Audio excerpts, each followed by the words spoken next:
Moikka moi vaan kaikille! Mä sain tutustua viikon ajan diakoniatyöhön ja mä opin tosi paljon kaikkia uusia asioita. Nimenomaan esimerkiksi siis sen, että mikä on diakoni. Mitä diakoni tekee? No diakoni, lyhyesti voisi sanoa, että diakoni auttaa ihmisiä. Mä sain tutustua katulähetyksen ruokailuun, joka on sellainen vähävaraisille ja yksinäisille ihmisille suunnattu ruokailu kerran viikossa.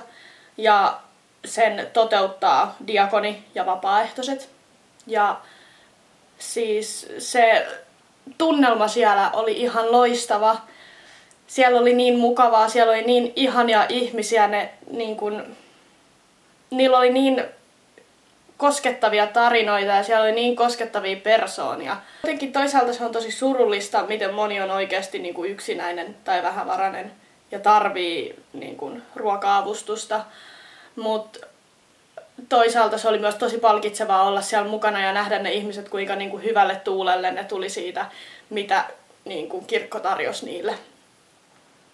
Meidän diakoni oli kerännyt erilaisia kampaajia ympäri Korsoa leikkaamaan hiuksia ihmisille.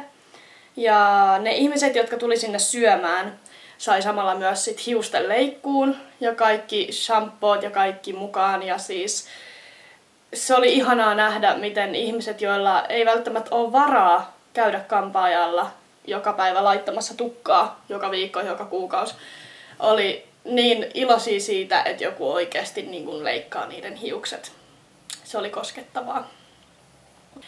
Mä opin sen, että diakoniatyö on oikeasti tosi tärkeää.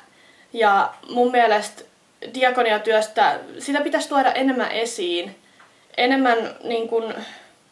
Sitä pitäisi arvostaa enemmän. Koska mä ainakin mulla on suuri kunnioitus diakoniatyöntekijöitä kohtaan. Koska ne auttaa niin montaa eri ihmistä. Jos sulla on huono päivä tai sulla on rankka elämäntilanne, sä voit aina mennä puhua diakonille, mikä on se on vähän niin kuin sellainen kuuntelija. Oli aivan loistavaa. Fiilikset siitä oli kyllä 6/5.